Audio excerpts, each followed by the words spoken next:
예, 안녕하세요. 예, 반갑습니다. 예, 또 주님께서 은혜 또 좋은 날, 또 화창한 날 이렇게 주셔서 감사합니다.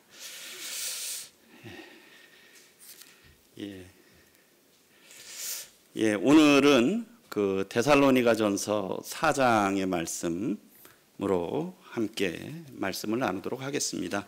우리 데살로니가전서 4장 펴주시면 감사하겠습니다. 4장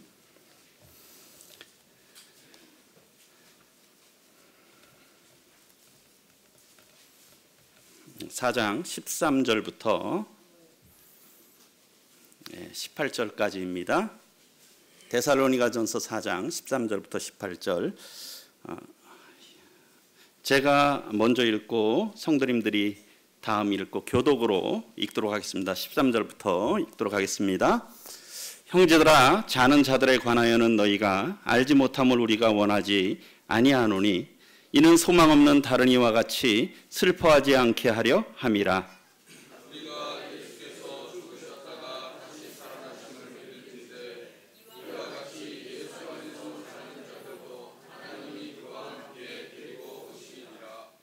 우리가 주의 말씀으로 너에게 이것을 말하노니 주께서 강림하실 때까지 우리 살아남아 있는 자도 자는 자보다 결코 앞서지 못하리라.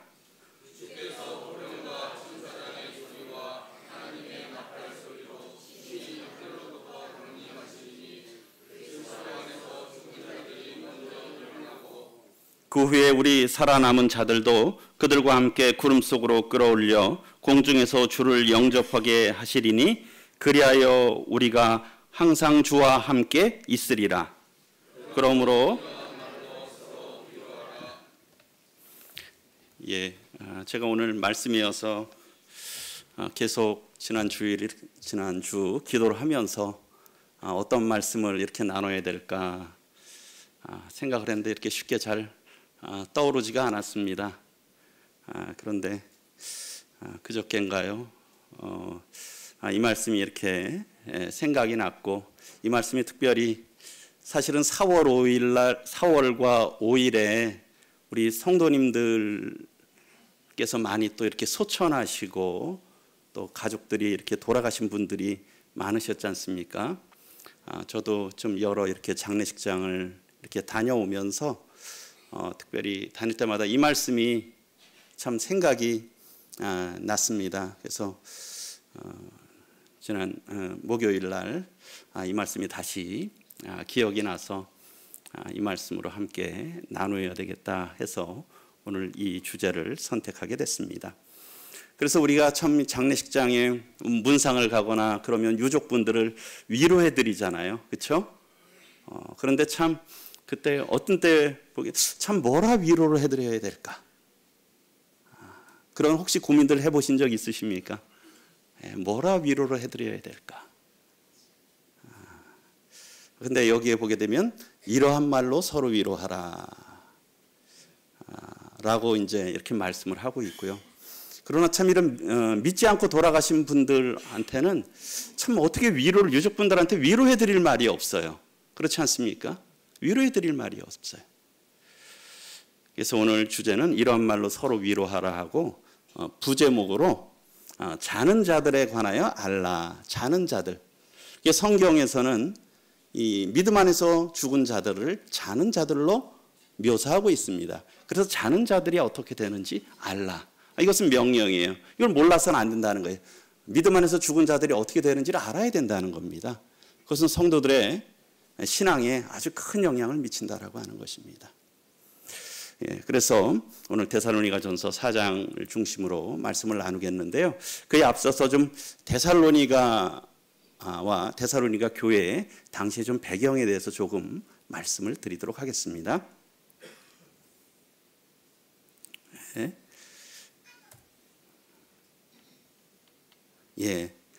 이 데살로니가 오늘날에는 데살로니키라고 오늘날에도 이렇게 데살로니키로 이렇게 부르고 있습니다. 여기가 데살로니가인데요. 여기에 보면 큰 바다를 하고 있습니다. 이게 테르마이코스만이라고 해서 이 바다에 바다가 육지로 움푹 들어가 있어서 그것을 중심으로 이 도시가 형성되어 있습니다. 그래서 이 데살로니가는 마게도니아의 왕 그 카산더에 의해서 건설된 도시인데요. 이 데살로니가라고 하는 이름은 이 카산더의 아내의 이름이며 그 아내는 그 여인은 알렉산더 대왕의 이복 누이입니다. 그래서 그 이름을 붙여줬는데요. 그래서 이 데살로니가는 마게도니아 어떤 그런 로마 시대 때 마게도니아라는 지역의 한 그 속주의 수도였어요. 그리고서는 BC 42년에는 그 자유도시가 됐어요. 이 자유도시가 되면 세금이 면제되든가 군이 면제되든가 이런 많은 혜택이 로마 시대 때 많은 혜택을 누렸던 도시였습니다. 그리고 좀 나중에 조금 말씀드리겠지만은 여기에는 에그나티아 대로라고 하는 로마 시대에 닦아놓은 큰 긴 도로가 지나는 그 도로상에 있었고요. 그 다음에 보시는 것 같이 항구로 되어 있어요. 그러다 보니까 어떻습니까? 교통도 좋죠. 그리고 고대부터 지금까지 항상 그 나라의 2대 도시래요. 2대 도시. 그래서 지금도 그리스라는 나라에서 아테네 다음에 두 번째로 큰 도시입니다. 그래서 교통이나 행정이나 상업의 중심지가 됐고요. 우리 마치 부산하고 좀 비슷하다고 할까요? 또 부산하고 울산하고는 조금 분위기가 다르지 않습니까? 그렇죠? 그런 특성이 있듯이 그러한 그 왕래가 자주 있고 잦은 문화들을 접할 수 있는 지역입니다. 제가 지난 2월에 이곳에 다녀왔을 때 좀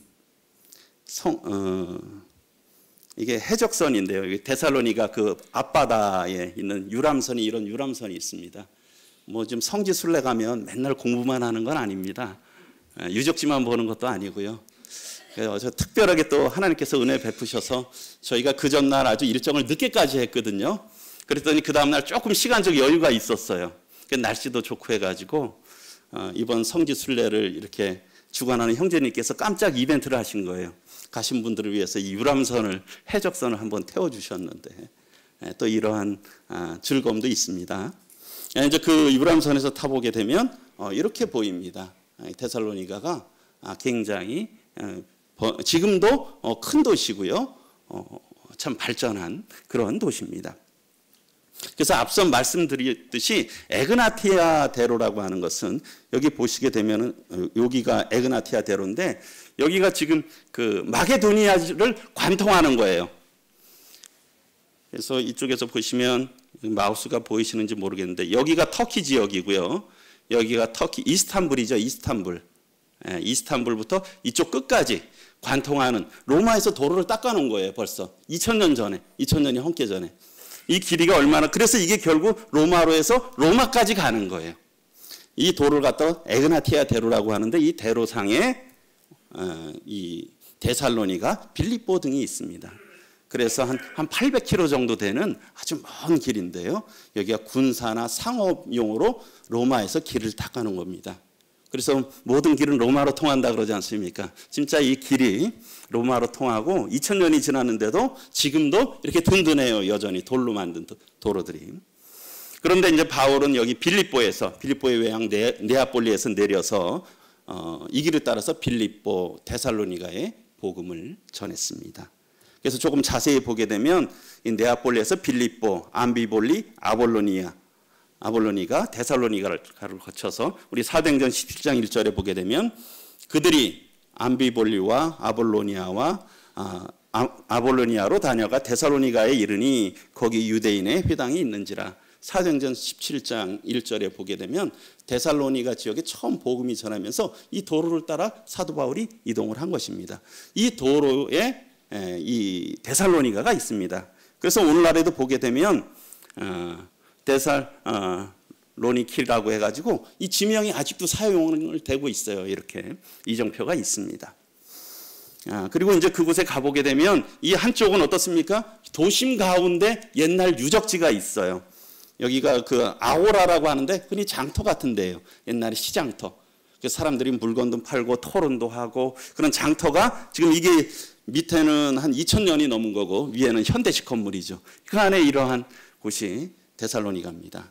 그러면서 여기서 사도 바울이 사도행전 17장 1절부터 보게 되면 시장 불량배들의 위협을 받으면서 복음을 전했죠. 거기 조금 보시게 되면 앞서 말씀드렸듯이 암비볼리와 아볼로니아로 다녀가 데살로니가에 이르렀는데 어디에 갔습니까? 유대인의 회당에 갔죠. 거긴 다 유대인입니다. 그래서 바울이 새 안식일 동안 성경을 풀어서 설명을 했습니다. 그런데 3절에 어떤 것입니다. 그 의미를 풀어서 설명하면서 무엇입니까? 예수 그리스도께서 해를 받으셨다. 예수님께서 십자가에 죽으셨다라고 하는 것을 말씀하고 그 다음에 어떻습니까? 그분이 죽으셨을 뿐만 아니라 다시 살아나는 것에 대해서 증언을 한 거예요. 그리고 이 예수가 결국은 구원자 메시아다라고 하는 것을 유대인들에게 회당에서 전했죠. 그런데 그 중에 물론 유대인들도 믿었겠지만 그러나 거기에 또 경건한 헬라인의 큰 무리와 또 적지 않은 귀부인들도 권함을 받고 바울과 실라를 따라서 그 믿음의 길을 걸었던 것을 보게 됩니다. 그런데 이런 놀라운 역사가 있자 어떻습니까? 유대인들이 시기하잖아요. 그들이 시기하는 거예요. 그러면서 어땠느냐? 이 저자가 뭐냐면 시장이에요. 이 아고라에 이 불량한 사람들, 흔히 얘기하면 깡패들이죠. 이제 거기를 유대인들이 선동을 한 거예요. 데리고 와가지고 성을 소동하게 한 거예요. 그리고 거기에 이제 그 야손이라고 하는 사람의 집에서 아마 이 사도 바울 일행이 거기서 중심으로 해서 복음을 전하고 머물렀던 것 같아요. 그래서 야손의 집에서 바울을 잡으려고 했는데 없으니까 누구 대신 야손과 그의 형제들을 잡아가지고 거기를 통치하는 읍장이니까 한 구청장 정도들 될까요? 자치적으로 통치를 했기 때문에 그 성경에 여기에 보면 읍장들 앞에 가서 그 사도 바울 일행을 뭐라고 하냐면 천하를 어지럽게 하는 이 사람들이다. 이 사도 바울이 복음을 전하갔는데 그 사람들이 반응 보인 건 뭡니까? 천하를 어지럽게 하는 자들이었어요. 그런데 어때요? 야손이 그들을 맞아들였다는 것이죠. 그러면서 특별히 이 황제, 로마 황제가 가이사인데요. 가이사가 왕이고 임금이잖아요. 그런데 가이사의 명을 거역했다. 앞서 말씀드렸듯이 이 도시는 자유도시예요. 로마 황제에게 아주 특별한 은혜를 입은 도시죠. 그러니까 자유도시가 된 거잖아요. 그러니까 어떻습니까? 가이사 황제에게 굉장히 어떻게 해야 될까요? 감사해야 되지 않습니까? 많은 걸 면제해 줬고 혜택을 줬잖아요. 또 어떤 로마의 시민권 같은 그런 혜택을 받을 수 있는 그런 은혜를 입은 도시잖아요. 그럼 누구만 섬겨야 됩니까? 가이사만 섬겨야 되잖아요. 그런데 가이사의 명을 거역했다라고 하는 것이고 다른 임금을 전한다는 거예요. 다른 임금 예수를 전한다. 그들이 이제 바울 일행이고 야손이 맞아들였다라고 하는 것입니다. 그러니까 무리와 읍장들이 소동을 했고 그 다음에 야손과 그 나머지 사람들은 보석금을 받고 풀려났어요. 그리고선 그 밤에 어떻습니까? 바울과 실라는 베레아로 피해 가게 됐죠. 그러니까 사도 바울이 여기에 머문 시간은 아주 그렇게 길지 않았습니다. 그리고 여기에 있는 성도들은 어땠을까요? 참 이 믿음을 받은 지 얼마 안 됐어요. 그러니까 우리 여기 울산 지금 여기 계신 성도님들은 한 몇십 년 되신 분들이 많으시잖아요. 그렇죠? 거기는 1년이 아니라 몇 개월도 채 안 됐어요. 예. 그런데 어떻습니까? 다른 임금을 섬기는 거예요. 가이사를 섬기는 게 아니라 예수 그리스도를 왕으로 모시고 섬기는 거예요. 이게 쉽겠습니까? 쉽지 않겠습니까? 쉽지 않은 거예요. 생명을 내놓아야 되는 거고 모든 것을 포기해야 되는 것이. 모든 권리들을. 여기서 아마 좋은 집에서 기부인들도 있었으면 많은 혜택을 누렸을 거 아니에요. 많은 번영을 누렸을 거 아니에요. 그것을 포기해야 되는 많은 핍박이 또 어려움이 있었던 것입니다. 이러한 상황에 이 데살로니가 지역의 성도들이 그랬다는 거죠. 그러면서 조금 더 이 데살로니가서의 조금 배경을 말씀드리면은 앞서 말씀드렸듯이 마게도냐 로마 제국의 한 마게도냐 지역의 중심 도시였고요.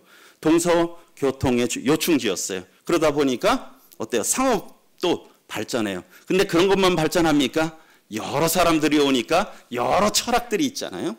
그리고요, 다 신이 많은 거예요. 다 신교야. 그리고 문화가 그런 것들이 문화들이 섞여 있어요. 그래서 이 도시에는 어떻습니까? 다양한 종교와 철학들이 있었어요.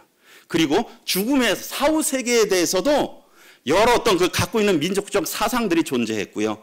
그리고 많은 그 철학자들이 있어서 어떤 영혼은 불멸한다라고 하는 어떤 그런 사상을 갖고 있는 사람들도 있었고, 운명이다, 죽음에 대해서는 어떻게 할 수 없다, 신이 그냥 하는 대로 그냥 운명론적인 그런 사람들도 있었고요. 아니다, 이 세상이 그냥 전부다, 그러니까 어때요? 무신론적인 이 세상에서 어떤 쾌락으로 유일한 낙을 삼는 사람들도 있었어요. 그렇게 다양한 사람들이 있었습니다. 그러니까 이런 어려운, 그래서 이런 상황에서 이런 시기에 교회는 어떻습니까? 심한 핍박이 있었잖아요. 그리고 얼마 되지 않았어요. 그러니까 성도들 어떻습니까? 과연 우리의 신앙은 무엇일까? 나는 과연 우리는 무엇일까? 그런 어떤 신앙의 정체성이 있었을 거 아니에요. 그렇죠? 그 다음에 성도는 과연 어떻게 살아야 될 것인가? 성도는 세상 가운데서 어떤 삶을 살아가야 될 것이냐 하는 윤리적인 실천에 대해서도 고민이 있었을 것이잖아요. 그래서 데살로니가에서는 그런 부분들을 다루고 있습니다.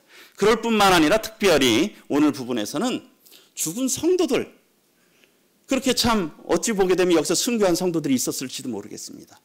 그런 죽은 성도들은 그들은 어떻게 될 거냐 하는 거에 대해서 이 성도들 가운데 의문이 있었다는 거예요. 의문이 있었다는 것이죠. 그래서 그런 것들을 우리 형제자매님들께서 마음에 두시고 이 구절을 이렇게 보시면 좋을 것 같습니다. 그래서 다시 13절에 보면은 형제들아 자는 자들에 관하여는, 이 자는 자들이 누구라고요? 죽은 자들이라는 거예요. 죽은 자들인데 성경에서는 자는 자들로 묘사를 하고 있습니다. 자는 자들에 관하여 너희가 알지 못함을 우리가 원하지 않는다는 거예요. 자는 자들이 어떻게 되는지에 대해서 모르는 걸 원하지 않는다는 거예요. 형제들은 누구겠습니까? 형제들은 성도들이에요. 성도들아, 데살로니가 성도들아, 너희가 이 앞서서 믿음 때문에 또는 앞서서 이 세상을 떠난 그 성도들에서 너희가 알지 모르기를, 그들의 결국에 대해서 알지 모르는 것을 원하지 않는다는 거예요. 그 얘기는 뭡니까? 꼭 알아야 된다는 겁니다. 왜요? 그러면서 설명하고 있죠. 왜냐하면 소망 없는 다른 이와 같이 슬퍼하지 않게 하려 함이라. 성도들이 이것을 제대로 알지 못하면 소망 없는 다른 사람들하고 똑같이 슬퍼한다는 거예요. 우리들에게서 참 교훈이 되지 않습니까? 성도들이 이것을 제대로 알지 못하면 소망 없는 다른 사람들하고 똑같이 사는 거예요. 똑같이 생활할 수 있고 똑같이 생각할 수 있다는 거예요. 이 데살로니가 교회 성도들이 지금 직면한 그런 부분들이 있다는 것입니다. 왜요? 이런 잘못된 문화와 가르침들이 팽배하잖아요. 거기 살고 있으니까. 그리고 그 당시만 해도 아직 이런 그 신약 교회, 이 성경이 완성되지 않았잖아요. 그러다 보니까 혼돈 가운데 있었기 때문에 이것을 명확히 해주고 싶었던 것이에요. 그런데 죽음에 대한 성경적인 관점은 뭐냐면 잠으로 표현하고 있습니다. 코이메시스라고 해서 이거 헬라어 잠인데요. 이 잠이라는 표현은 죽음을 무엇입니까? 완전한 종말이 아니라는 거예요. 죽으면 끝이 아니라는 거예요. 우리 잠자면 끝입니까? 주무시면 끝입니까? 아니잖아요. 우리가 잠잔다는 건 뭡니까? 다시 깨어난다는 의미를 갖고 있는 거예요. 그래서 성경에서는 이것을 잠으로 표현한 거예요. 이건 뭐예요? 종말이 아닌 부활을 기다린다라고 하는, 부활의 소망을 나타내는 이런 은유적, 비유적 표현이라는 거예요. 그래서 그런 표현들이 그 요한복음 11장에 보면 나사로가 병들었잖아요. 그 누이들이 예수님한테 좀 당신의 사랑하는 자가 병들었다고 와서 고쳐주십시오 하니까 주님이 바로 가지 않으셨어요? 이틀을 더 유하셨죠. 그리고선 주님이 말씀하셨어요. 우리 친구 나사로가 잠들었도다. 그래서 깨우러 가노라 하니까 제자들이 어떻겠습니까? 주여, 잠들었으면 낫겠나이다. 다시 깨면 되지요. 그렇게 했죠? 그런데 뭡니까? 예수님의 말씀은 무엇입니까? 예수님은 그의 죽음을 말씀하셨다는 거예요. 그가 죽었다라는 것을 예수님께서는 잠들었다라고 말씀하신 거예요. 그래서 이제 그들이 잘 못 알아들으니까 예수님께서 14절에 이에 예수께서 밝히 이르시되 나사로가 죽었느니라. 나사로가 죽었다라고 말씀했어요. 근데 주님은 나사로가 잠들었다라고 말씀했죠. 그런 표현이 많이 나오는데 또 어떻습니까? 사도행전 7장에 보면 스데반이 나옵니다. 스데반의 순교가 나오잖아요. 스데반이 이 돌에 맞아 죽지 않습니까? 그러면서 60절에 무릎을 꿇고 크게 불러 이르되 주여 이 죄를 그들에게 돌리지 마옵소서. 이 말을 하고 어떻다고요? 자니라. 이 말을 하고 자니라. 돌로 맞고 그리고 자니라. 우리 돌로 맞고 잡니까? 그렇지 않아요. 돌로 맞고 참 어찌 보면 큰 고통 가운데 죽었을 수 있잖아요. 그러나 돌로 맞고 잔다라고 성경은 표현하고 있어요. 이것은 무엇입니까? 이 부활의 끝이 아니라는 거예요. 부활의 소망이 있다는 것이에요.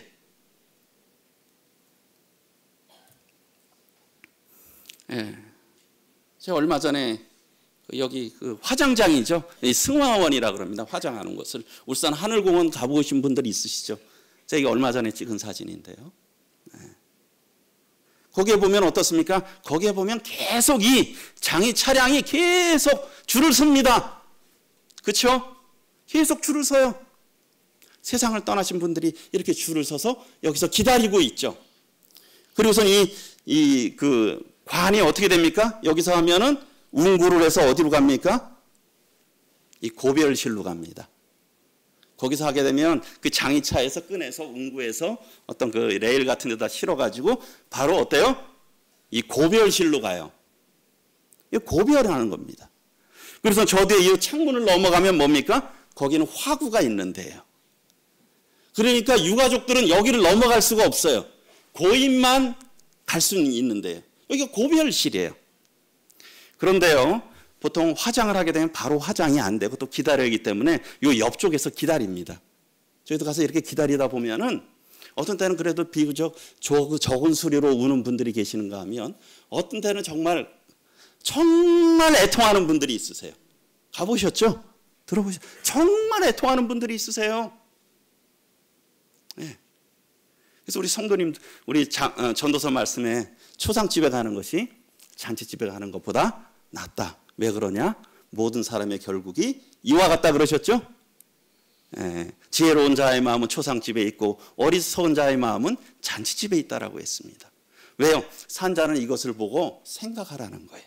왜? 모든 사람이 이게 언젠가는 내가 여기에 가겠구나 하는 거죠. 어쨌든 이 애통하는 곳이에요. 많은 그런 애통의 소리가 들려요. 그런 것이 성경에서도 눈물을 흘리는 것이 나오죠.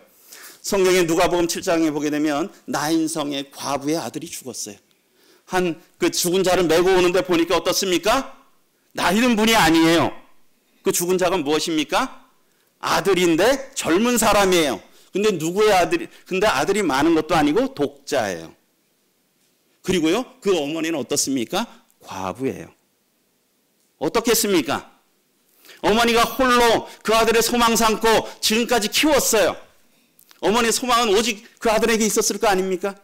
힘들어도 참고 키웠을 거 아니에요. 그런데 그 아이가, 그 아들이 어떠한 이유로인지 죽었어요. 그 아픔이 어떻겠습니까? 나이 드시는 어르신들이, 저희들이 부모님이 돌아가셔도 참 슬플진데 이 사랑하는 자식 하나뿐인 외아들, 과부로 혼자 키운 이 아들이 죽었다라고 했을 때 다시 소망이 없잖아요. 이렇게 할 수밖에 없네. 소망 없는 자도 이럴 수밖에 없는 거예요. 그런데 주님께서 불쌍히 여기서 울지 말라 하고 다음에 보면 주님이 그를 살려주시는 것을 보게 되죠. 어쨌든 이렇게 죽음이라고 하는 것은 누구나 피할 수 없고 참 애통한 것이에요.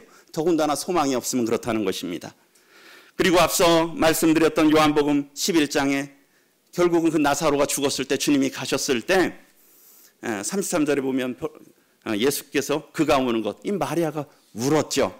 그리고 어떻습니까? 함께 온 유대인들이 울었어요. 아마 그래도 많은 좋은 또 이런 긴밀한 이웃들 또 친지들이 있었던 걸 함께 울었어요.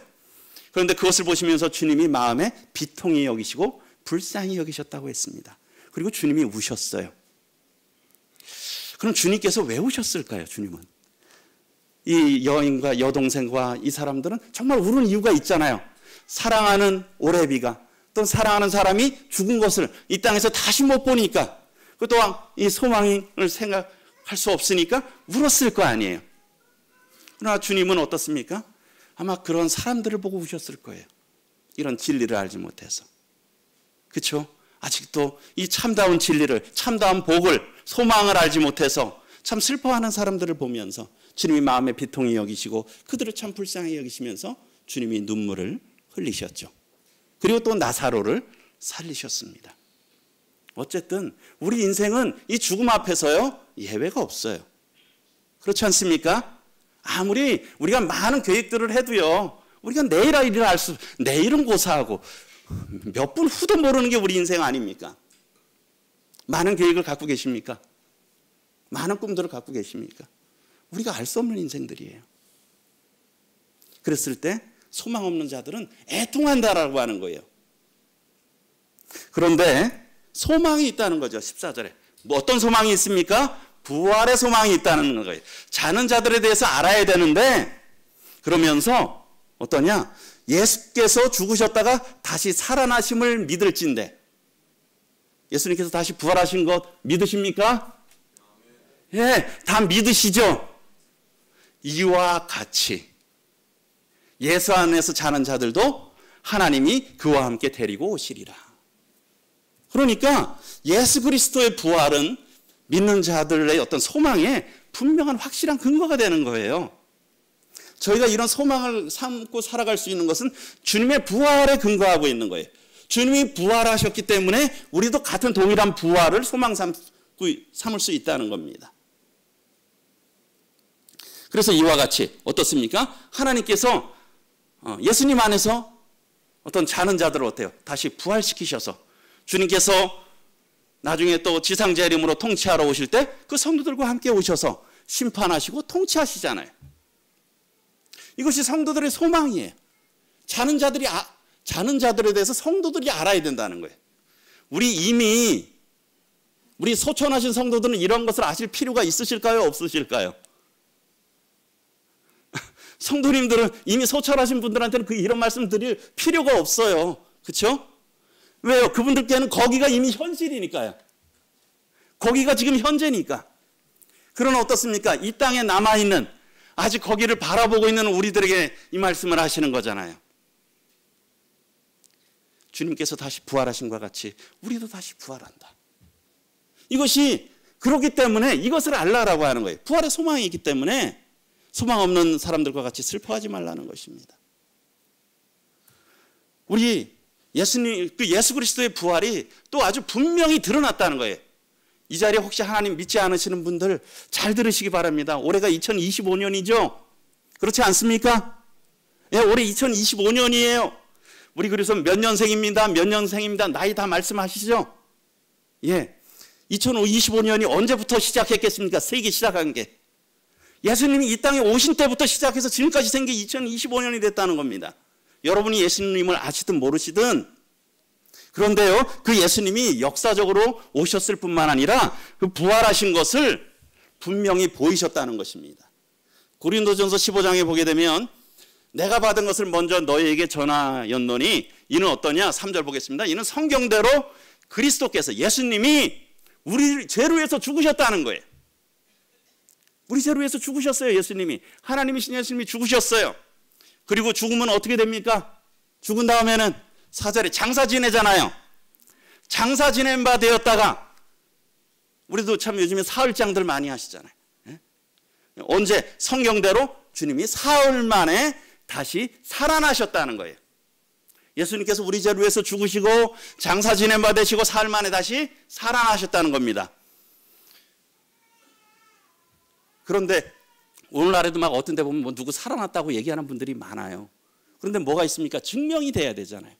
그런데 여기에 5절에도 보게 되면 보이시고 6절에도 일시에 보이셨으며 7절에도 보이셨으며 8절에도 보이셨느니라. 어때요? 게바에게 베드로에게 보이시고 12제자에게 보이시고 그 다음에 어때요? 일시에 500명이 같이 봤다는 겁니다. 예수님 살아난 거를 우리 여기 계신 성도님들을 지금 한 130, 40분 되십니까? 여기에 한 3, 4배 되는 성도들이 일시에 본 거야. 예수님 살아난 걸. 그걸 보게 되면 거짓말을 할 수 있겠습니까? 없겠습니까?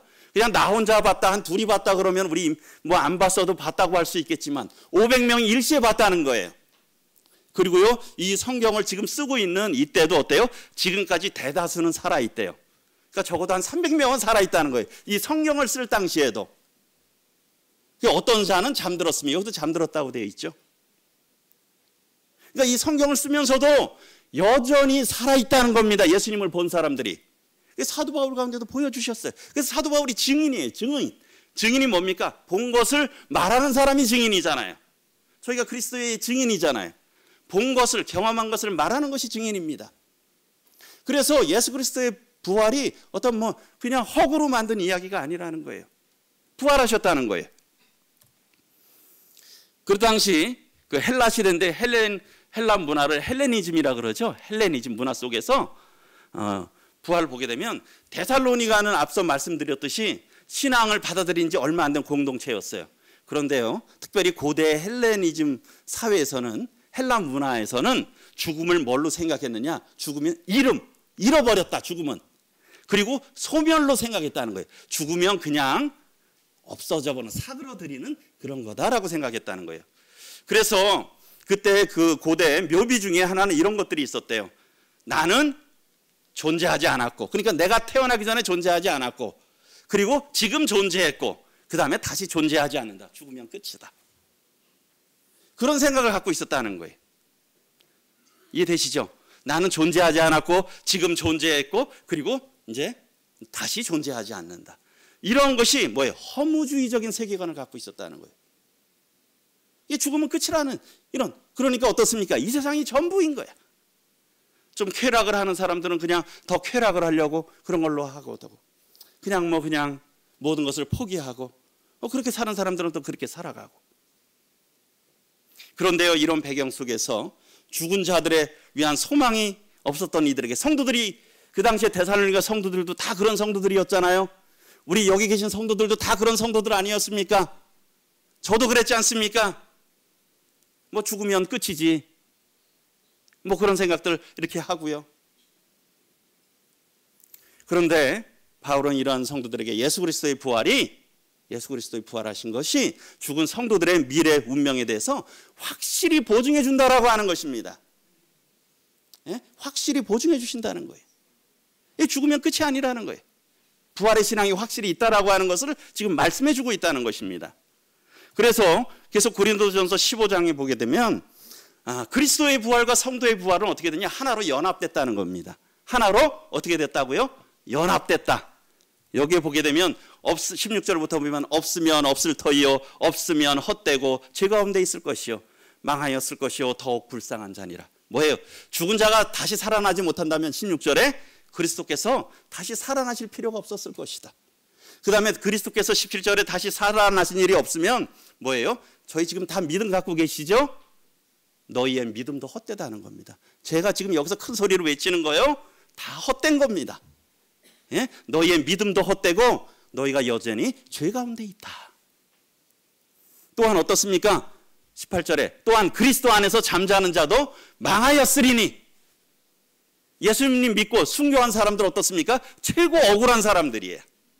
그렇지 않습니까? 예수님 믿고 이 세상에서 고생하면서 살는 사람 최고 억울한 사람이에요. 우리 19절 같이 한번 읽어보겠습니다. 시작. 만일 그리스도 안에서 우리가 바라는 것이 다만 이 세상 삶뿐이면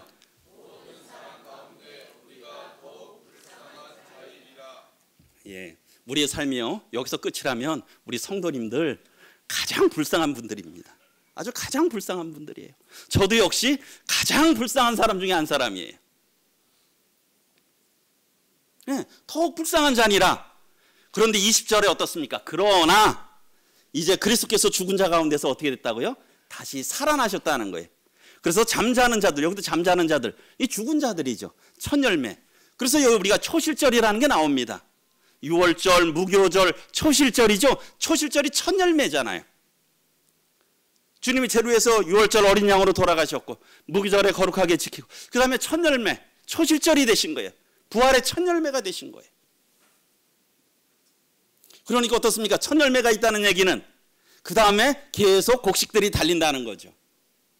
우리 땅에다가 참 요즘이야 너무 자연스럽지만 씨 뿌린다고 거기서 곡식 나오는 게 이해가 됩니까? 안 됩니까? 우리 한번 솔직히 생각해 보세요. 이제까지 한 번도 그런 경험이 없었다면, 한 번도 농사해 본 적이 없고 그런 걸 본 적이 없어. 그런데 어떤 분이 씨 하나 뿌리고 땅에다 뿌리면 이런 게 난데, 그럼 믿어지겠습니까? 안 믿어지겠습니까? 그게. 야, 그게 정말 대가 조씨 하나 뿌려가지고 거기서 어떻게 싹이 나서 거기서 이런 게 난다고? 근데 우리는 뭐예요? 벌써 몇천 년을 그렇게 농사를 짓고 그런 것들을 보니까 그냥 자연스럽게 받아들였지만 이렇다는 거예요. 겨우내 얼어붙은 땅에서 참 다시 새 생명이 솟아나잖아요. 그렇죠? 바싹 마른 우리 벽시 같은 거 바싹 마르잖아요. 그 논에다가 뿌리면 어때요? 거기서 싹이 나잖아요. 그리고 거기서 벼가 달리잖아요. 이로와 같다는 거예요. 하나님이 그것을 통해서 우리들에게 보여주시는 거예요. 첫 열매라는 거예요. 이 죽음은 결코 끝이 아니라는 겁니다. 그리고요, 세 번째로는 부활에는 어떤 양상, 그러니까 어떤 모습 또는 어떤 그런 순서가 있다는 겁니다. 부활에는 어떤 모습, 부활 때 그런 어떤 양상이나 모습이나 어떤 순서, 그런 것들이 있다는 겁니다. 15절부터 17절에 보게 되면, 그런데요 15절에 보게 되면 우리가 주의 말씀으로 너희에게 이것을 말한다는 겁니다. 제가 이 자리에서 목소리 크게 할 수 있는 이유가 뭘까요? 제가 죽어봤습니까? 제가 뭘 죽어봤어요? 제가 뭐 경험해본 게 없어요. 그런데도 이렇게 목소리 크게 말할 수 있는 이유가 뭡니까?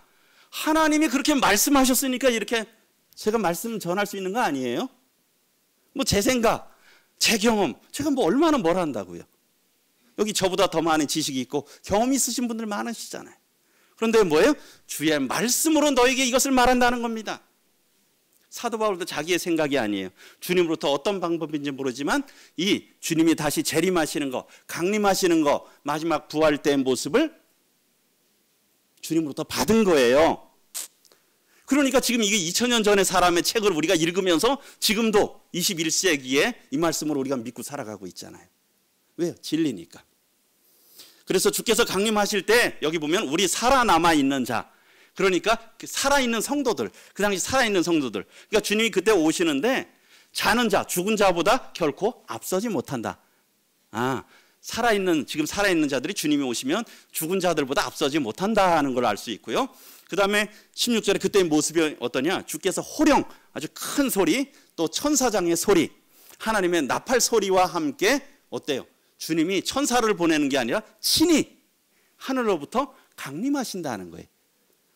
그래서 우리가 이것을 공중재림이라고 저희들이 이런 그런 말로 하죠. 공중재림 때 공중재림이라 그래요. 강림하시리니 그럴 때 어떻습니까? 그리스도 안에서 죽은 자들, 이 자는 자들이 어때요? 먼저 일어난다는 거예요. 우리 뭐 그런 생각하잖아요. 화장장에 가서 다 화장했으면 주님이 어떻게 결합을 시키실까? 어떻게 하시겠습니까? 그 강물에 다 예를 들면 흘려보냈는데. 근데 걱정하실 필요가 없죠. 하나님은 모든 것을 만드시잖아요. 땅의 흙으로다가 사람을 만드신 분이잖아요. 하나님이 다 하시는 거죠. 그리스도 안에서 죽은 자들이 이제 새 생명 가운데 새로운 몸을 입고 부활하고요. 그 다음에 17절에 그 후에 우리 살아남은 자들, 그 다음에 아직 살아남은 자들이 어때요? 그들, 그러니까 그 부활한 성도들과 함께 어때요? 구름 속으로 끌어올려. 그래서 이제 저희가 여기서 우리가 휴거라고 하는 말이 나옵니다. 끌어올리다. 그래서 휴거, 끌어올려. 공중에서 주를 영접하게 하시리니 그리하여 우리가 항상 주와 함께 있으리라.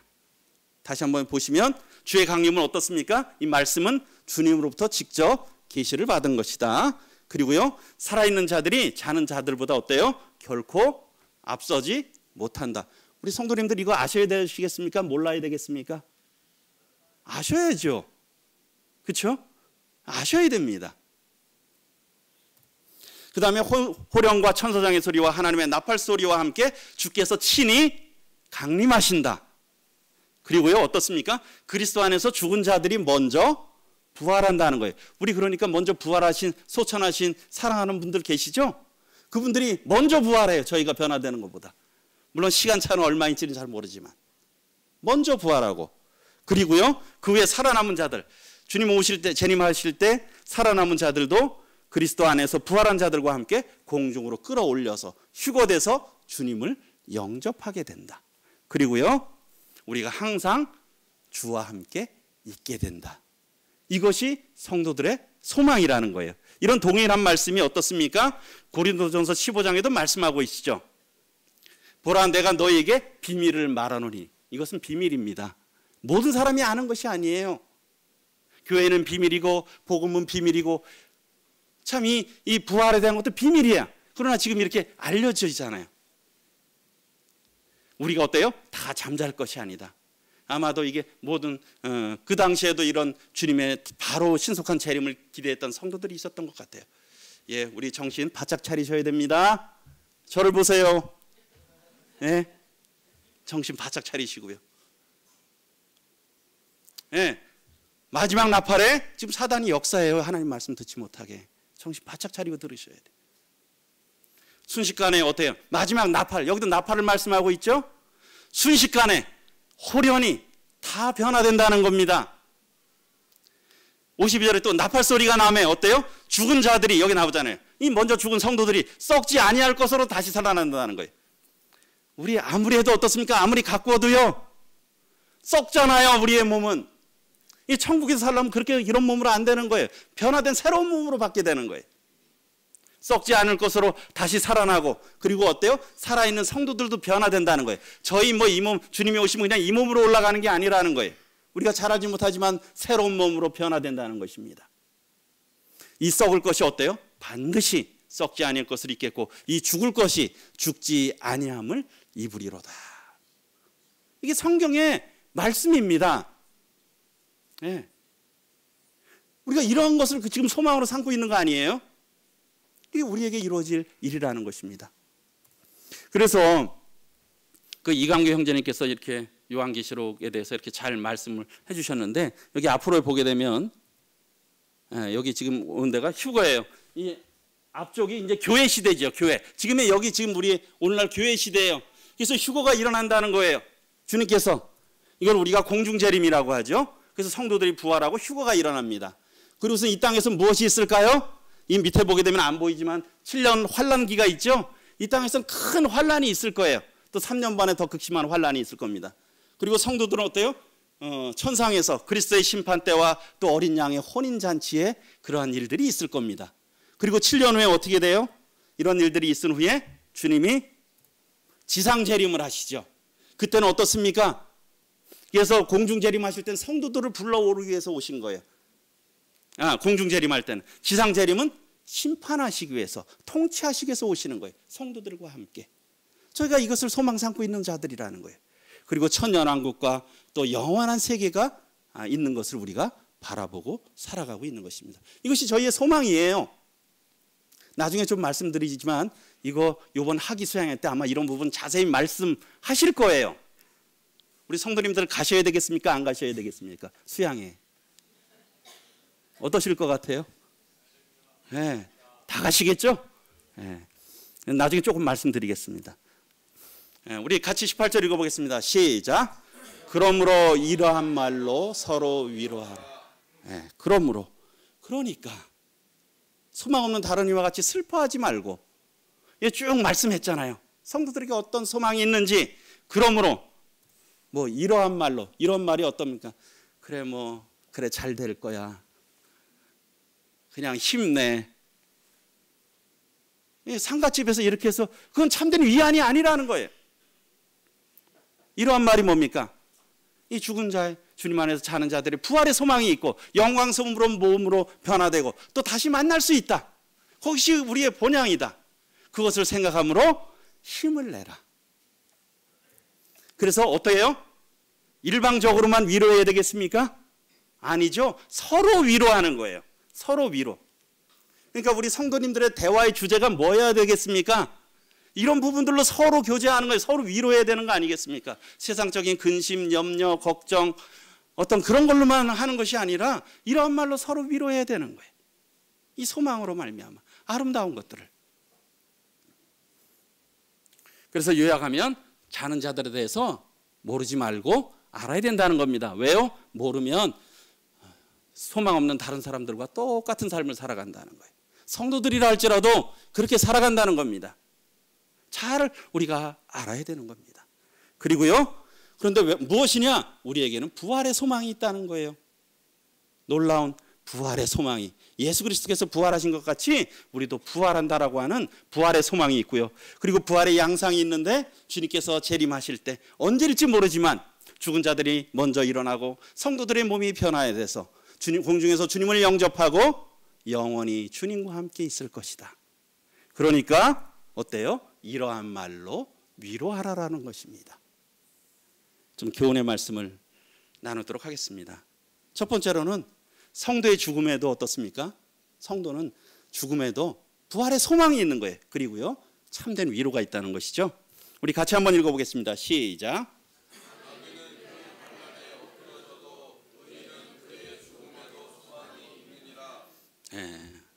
의인은 그의 죽음에도 소망이 있느니라. 참 저도 이 말씀에서 감사가 되더라고요. 의인은 그의 죽음에도 소망이 있느니라. 그리고요, 또 더 은혜로운 말씀이 있습니다. 같이 한번 읽어보겠습니다. 시작.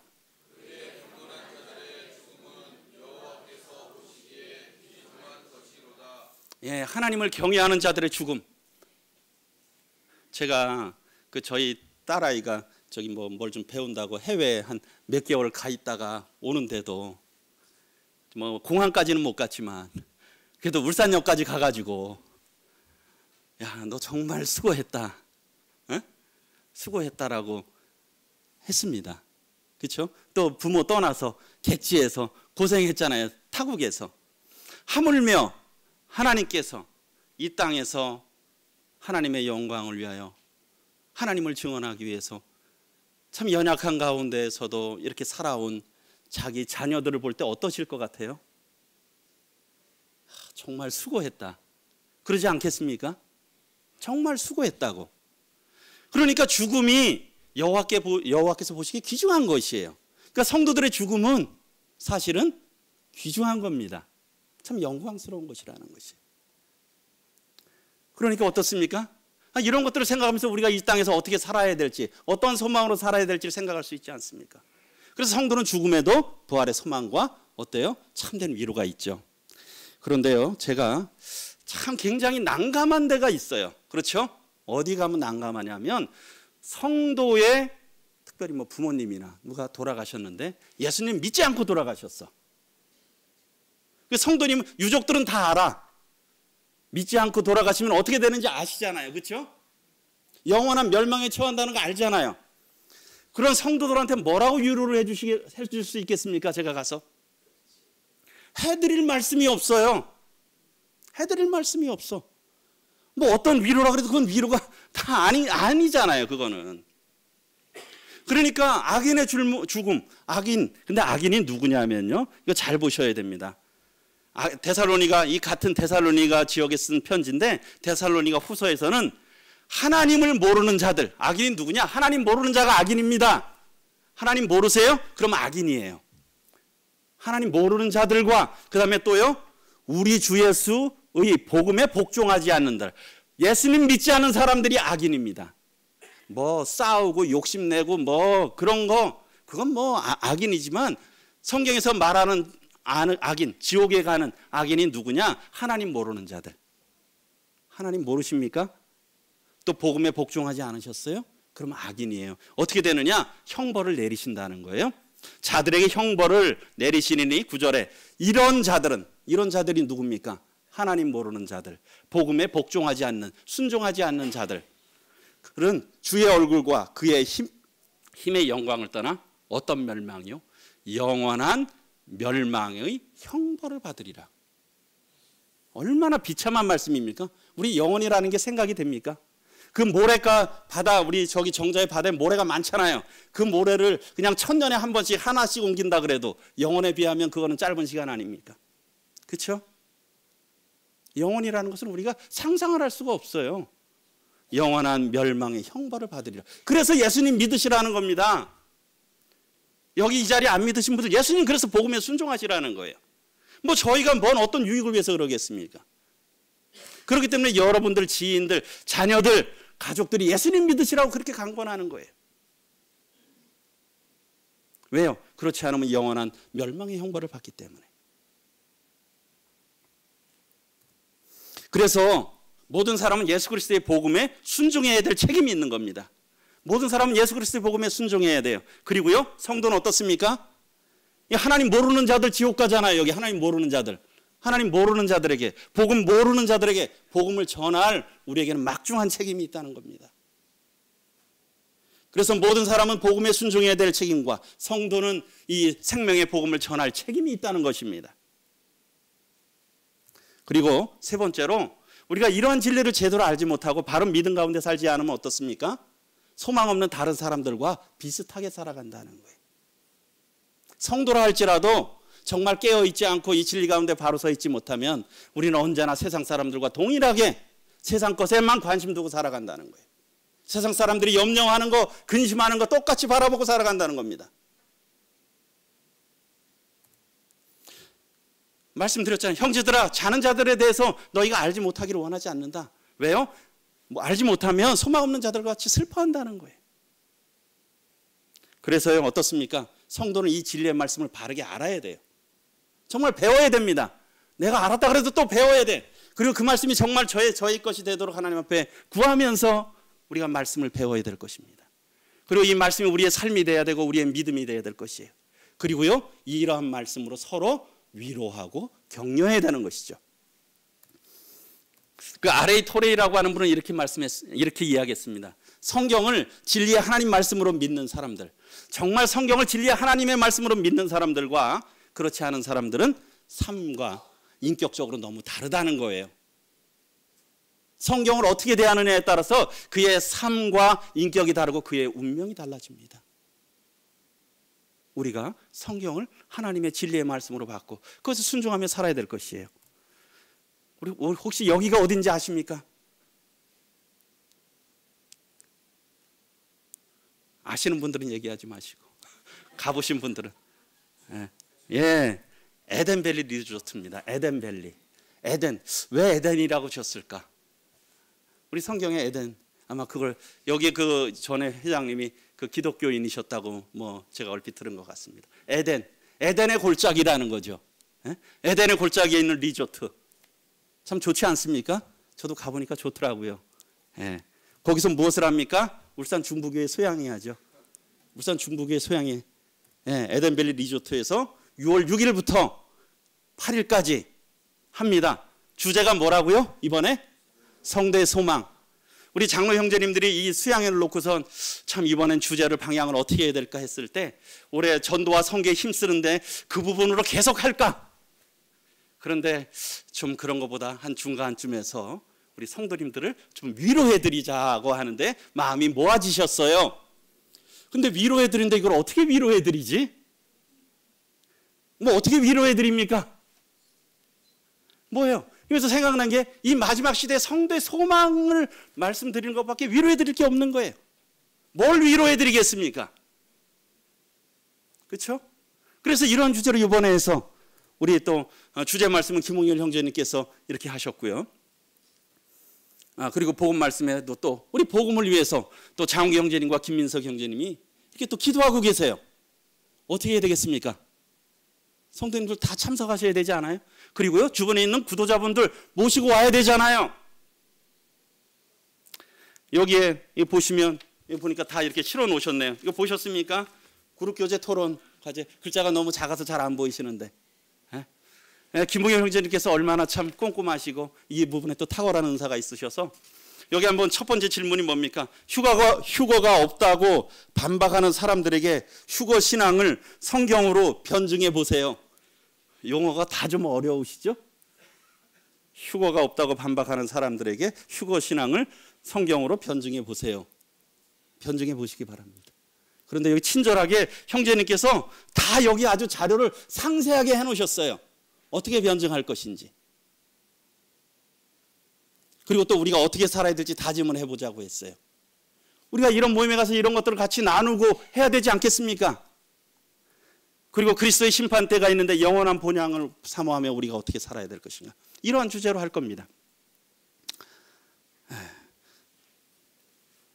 참 이번 수양을 하면서 참 우리 주 예수 그리스도와 우리를 사랑하시고 영원한 위로와 좋은 소망을, 그렇지 않습니까? 저희들에게 영원한 위로와 좋은 소망 주셨잖아요. 무엇로 주셨습니까? 은혜로 주셨잖아요. 은혜로 주셨어. 하나님 아버지께서 정말 이번 또 수양회를 통해서 또 우리들의 마음을 위로해 주시고 또 이 힘든 생활 살아가고 있잖아요. 걱정은 많잖아요. 그러나 모든 선한 일과 말에 굳건하게 하시기를 또 기도하면서 이번 수양회를 위해서 또 많이 참석하시면 좋으실 것 같아요. 그래서 아마 오늘 또 광고를 하실 겁니다. 아까 말씀드렸듯이 그 예배 끝나고 광고하니까요. 성도님들 그 식사하시겠다고 먼저 내려가지 마시고요. 광고 다 들으실 때 수양회 광고 꼭 들으시고 오늘은 또 편의를 위해서 온라인으로 바로 접수를 합니다. 참석 여부, 식사, 숙박 여부를 다 실시간으로 조사해서 파악합니다. 오늘 저기 애찬홈의 장로 형제님들과 수양회 추진팀과 긴급 회의를 합니다. 신청하신 분이 100분 정도밖에 안 되신대요. 그래서 성도님들이 많은 어려움이 있으신가 보구나. 못 가신 분들은 좀 개별적으로 상담을 좀 해서 사정을 좀 살펴드려야 되겠다 하는 그런 것도 좀 논의해야 되지 않을까 싶습니다. 어쨌든 우리 한 부분만 보고 같이 한번 읽어보겠습니다. 시작. 서로 돌아보아 사랑과 선행을 격려하며 모이기를 패하는 어떤 사람들의 습관과 같이 하지 말고 오직 권하여 그날이 가까움을 볼수록 더욱 그리하자. 우리가 권하여 그날이 가까움을 볼수록 더욱 모이기를 힘쓰고 권해야 될 것입니다. 기도드리겠습니다. 은혜로우신 주님 참으로 감사를 드립니다.